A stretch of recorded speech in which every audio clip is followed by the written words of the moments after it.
I was stunned at how quick it came up, and I did not see it matching up with a 7 seed in complete honesty. But I was sitting in the room. We didn't do anything official, but we were in the locker room, the lounge area there, and I just sat in a chair where I could see everybody's reaction, and my side was to the television, and I wanted to see my family's reaction, all the players' reaction, coaches that were here and their families' reaction, and it happened so fast that I know I missed a little bit of it. But it is such an incredible thing for these guys, and really with the exception of Yogi and Hunter, and they were so young when it first happened, and it was such a run that year with being #1 for as much as we were and all of that you kind of get caught up in the day-to-day of it. Well, these guys, there was some anxiousness to it. They were very tight this morning when we went to weightlifting, and we practiced this afternoon before it, and because in my mind I'm saying we need to practice in case we're heading to Dayton, because it'll be a very short period of time, and we knew that it could go anywhere from Tuesday night to Friday night, and so we had to be prepared. But it's a great feeling to watch people that put so much into it, being the players, the coaches, and the families, and see them have that kind of expression of just pure unbridled joy. And there's just no question that's what it was. It was exciting. You said you had some thoughts you might be going to Dayton. Well, it's just guess. I mean, I had no premonition or anything. But why do you think you ended up with the 10 seed? Well, it's interesting, and I wasn't even aware till a little while ago that we were the first 10 seed. I think what it goes to show is that when they get in that room, they judge the body of work. It's not a popularity contest. It's not about who said what.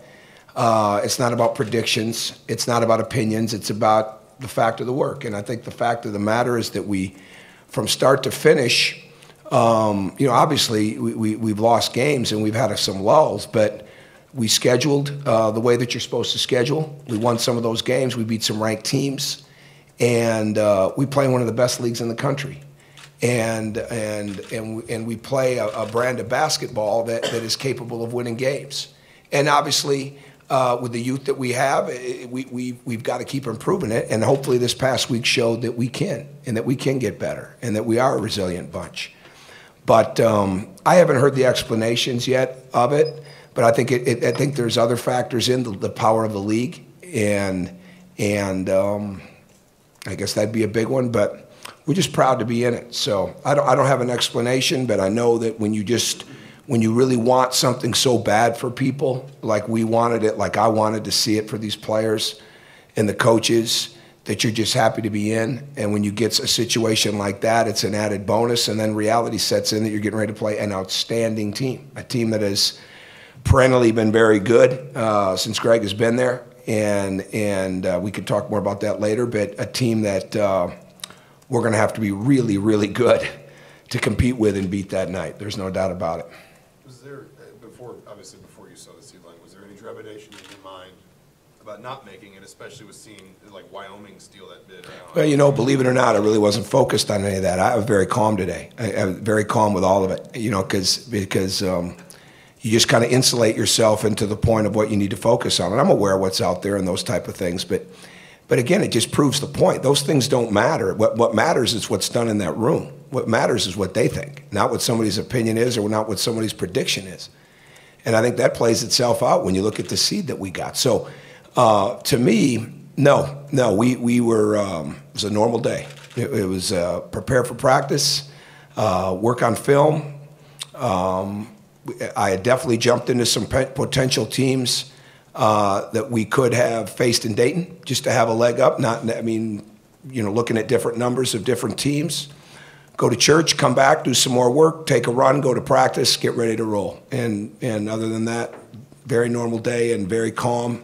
I felt a little bad for them this morning. They were tight, but that's part of it. It's part of youth. It's part of the anxiousness. They wanted in. They wanted an opportunity, and to see them react the way that they did, and I wouldn't call it relief. I would call it just pure joy. They were so excited, which is one of the major reasons that you do this job, is to watch those guys have moments like that. It really is. It's just like watching your family be that happy. And I guess to follow up on that, you talked about them being tight.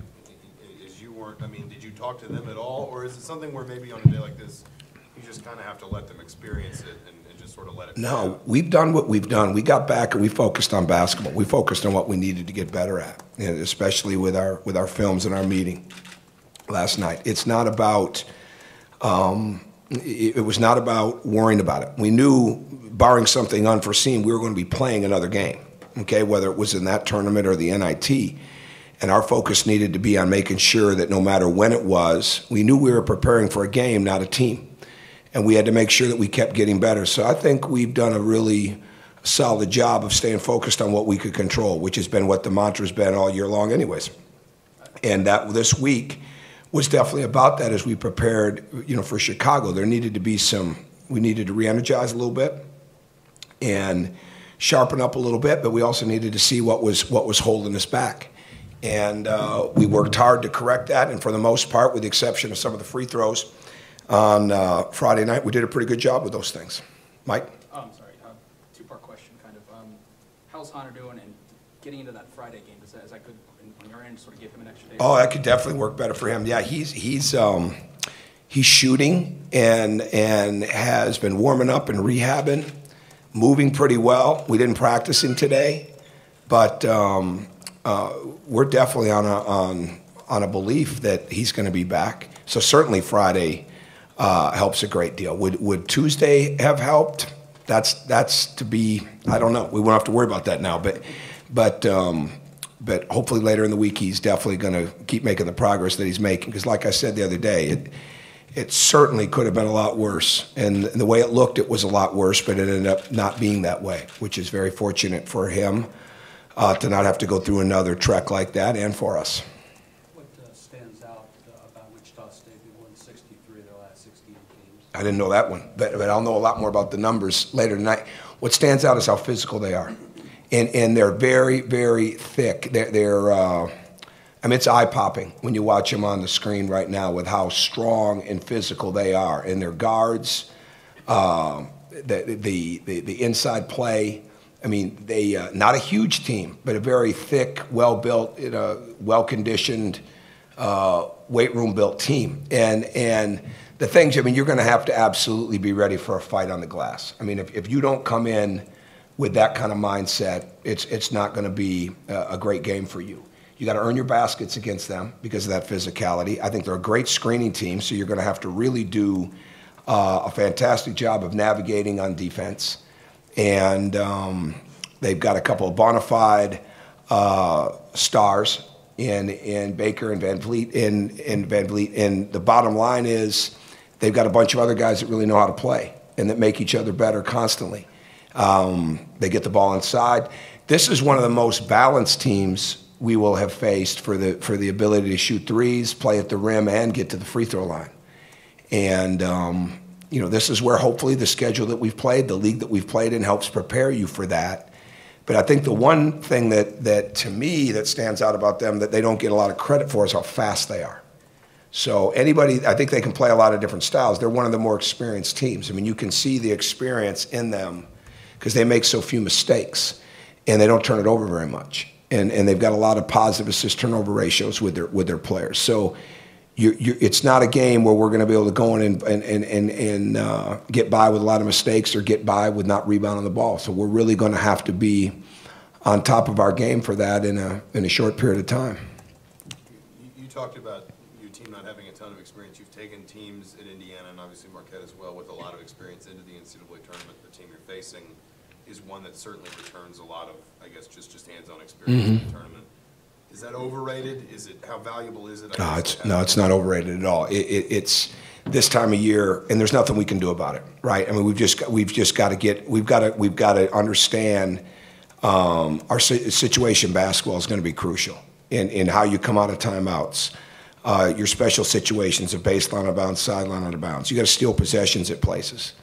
And we're going to have to get on the glass. But we can't get away from what we do. We can't get tight with taking a shot. The key is to not take challenge shots. When we don't make the next pass, we're not nearly as good. And we've got some guys that can make shots with a hand in their face, but we've got to make sure that it's one dribble quick. We're shot faking. We're making the next pass. We're getting Troy where he needs to be strong. this is a time of year where, you know, we'll be new to them, they'll be new to us, everybody will prepare, but you've got to find a way to get your edges to come out. You've got to find a way to get your strengths to come out in the game because they're going to want the same thing. And who does a better job of taking away each other's strengths is usually going to be the team that finds a way to win the game. Then it comes down to that margin for error that is so small. So how do you capitalize on that? Were you good on your baseline and sidelines? Like I said, did you come out of the timeouts the right way? Did you go and make your free throws? And our guys are excited because they believe if Doug McDermott scored all those baskets in that gym, it's got to be some nice soft rims. It's the first thing I heard Yogi say. So hopefully we'll shoot the ball well. But they shoot the ball well. So it's not underrated at all. You've got kids in this game now that have played in the Final Four game, you know, against Louisville. So, excuse me. We've got to be, and I had a great seat for that game. I mean, it's funny watching those guys now. I mean, they're just a little bit bigger, but I mean, they have the same type of game, and the game was pretty good then. So we're not going to win on the experience game. We got to win on making sure that we play as mistake-free as possible and yet play to our strengths. Tom? Yep. Van Vliet is kind of the engine that runs the train. Can you talk a little bit about him? Well, I haven't watched enough film to say that it's one guy. I mean, obviously he's a great point guard. But Baker's going to play in the NBA too. I mean, they're a good team. They have a very good backcourt, and they know how to play inside. They're very physical and strong, and they don't post up and hit you with their back. They post up and nail you. I mean, they come into you, and I mean that in an aggressive, positive way. They get after you, and so. We're going to have to do a great job on him, on Fred. I don't know him. I've respected him for a long time. He chases down rebounds. He's got great deceptiveness in his game with his footwork, whether it's with the dribble, without the dribble. They do a great job from what I've seen initially now here on reading screens. And, again, he can play at the rim because of his strength. He can play in the mid-range. He's got a very positive assist-turnover ratio, and he can make threes. You know, what you think they're getting ready to do, they may not be getting ready to do. You cannot.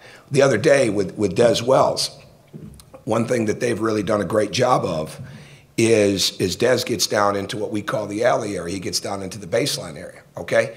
He's just waiting for you to stand up just for a little bit. You know, obviously we had some matchup issues because we're not as big, right? But you can't ever stand up with him. You can't ever get even with him because as soon as he sees that, he's nailing it and he's coming into your body. And that's what experienced players do. You know, they understand how to set you up. Well, that's what I see with Fred. That's what I see with Ron Baker. Those guys set you up. And if you get caught relaxing for a second, they're going to go by you, they're going to shoot it over you, or they're going to cut in front of you. So we got to be on high alert. Our awareness has got to be tremendous in this game. Tom, you talked about the unbridled joy that you saw. Yeah, absolutely. As you watch that play out, given some of the things that this team has gone through this year, what sort of emotions did you feel? What sort of thoughts went through your mind as you watched that? Well, I didn't cry actually, which is rare. It happened so fast. I was stunned. I'd be lying to say that I saw a 10 seed coming. I mean, honored to have it. I mean, we're grateful for it. But it came up so fast because it's all of a sudden it's like there's Kansas and then there's Wichita State, and I'm saying, wow, Wichita State could play Kansas in the second round. Whoa, there's Indiana. So it was just one of those deals, and that was my thought process, and I turned right away to catch them. And so it's a great feeling. I mean, when you watch your kids, your wife, I mean, the coaches' wives. I mean, Chuck was in New York recruiting, but yet his wife and 2 sons were in there. And it's just an incredible feeling to watch them be a part of it. And it's just one of those moments that you never, ever get tired of. You know, you've had the thrill of sitting there watching your name come up, but when you get to watch somebody else watch their name come up, that's bigger to me now. In the old days, it was different. That's bigger to me. Because I wasn't there. You could have got me going. No, you're giving yourself way too much credit. But you keep tricking yourself. Okay. Yogi talked in Chicago. He said that the team, I guess, did some self-analysis between the end of the regular season and the Big Ten tournament and saw these moments where they were sustaining intensity, energy, or whatever that just weren't being sustained, and he felt like they kind of got some of that back in Chicago.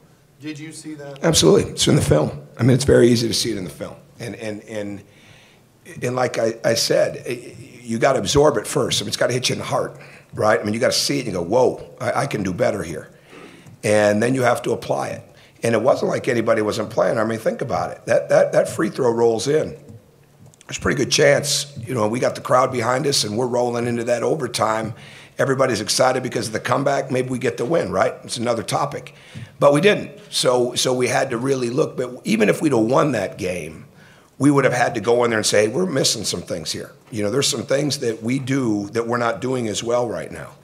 And one of the great lessons for these guys is they get a lot of attention and a lot of credit, and they've earned their way to having a very good offense because of the way we can shoot and the way they get out and run. But we're only really that good on offense if we're getting some things off of our defense. We're really only that good on offense if we're not turning the ball back over. We're really only that good on offense if we're getting through the paint. And if you're getting through the paint, you got a chance to get fouled, right? So then that gives you that much more. And so the bottom line is you got to pick your defense up, and you got to pick your edge up a little bit. And we wanted to get after Northwestern. Well, if you get after Melo Trimble that way and you pick him up full court, all of a sudden he's shooting 12, 14 free throws. So you still got to have the pickup point for Trey Demps and Bryant McIntosh was different than the pickup point for Melo Trimble, but the bottom line is the same thing. You've got to bring some energy to it. You've got to bring some edge to it. You've got to have your help defense ready to go, and you've got to be ready to be in a physical battle. And again, to me, we lost the game Friday night. But the fact of the matter, when you really look back at it and watching the film, you can see it when the shooting wasn't keeping us in it, okay? Being able to go down there and defend them was keeping us in it. And both teams were really, really battling. We played a team that night that, to me, they can win a lot this month. I mean, they are an outstanding team because they have experience, they have guard play, they have inside play, they have the matchup that's a nightmare in Des Wells. They're well coached and they're deep, and they shoot it. So for us to go toe-to-toe on that line with them was encouraging to me, that even when we don't have our offense clicking the way that it is and we miss some open shots again late, that we're capable of going against a good team like that this time of year. And that we have to build on. Anything else? Go ahead, Jerry. Talking about going back to the inexperience and then combining that with the joy you were talking about, is there a way to kind of use those things to work in your favor and maybe play a little more free or have a little more fun with this? That's a, you know, we don't want free and loose to turn into sloppy and inconsistent, because sometimes that can happen. The biggest thing you got to watch for this time of year is getting out of character. It doesn't matter if it's young or old. It's a lot easier to do it when you're young, but sometimes it happens when you're older. You cannot go into this tournament with anything less than playing the most simple brand of basketball that works for you. Now, does that mean we added some things today? We added a couple things conceptually today. We went back and worked hard on our edges today, and it was only an hour and a half. But so you want to play to your strengths. You want to add a few things, but the last thing you want to get is start having players trying to invent new things in this time of year. Those teams don't win. And with inexperience, and when you get into a situation like that, the biggest thing that scares me now, I shouldn't say scares me, but you see it on film and you just go, whoa. I mean, this is a physical, strong team. They're not the biggest team we will have faced, but they're an extremely physical team. So we're going to have to deal with that, okay? We're going to have to deal with that. We've got to find a way to still keep that court spaced. We've got to find a way to not let them overpower. So we've got to find a way to deal with all these screens. So now you start to help them with, okay, this is what they do. Ohio State does very similar to this, or Purdue does that, or Michigan State does that. You start giving them reference points because it's not about trying to teach them all these things that Wichita State does. It's about, hey, this is how we guarded Ohio State when they went to this, or Baker does this, remember when so-and-so did that. So it kind of jogs them a little bit. And you keep trying to simplify it through your game planning throughout the week. But you just keep harping on the simplicity of the game. Next pass, get back on defense, block your man out, and most importantly for us, play with that energy and play with that edge. That's what it comes down to, more than anything else. Okay, thank you. Are we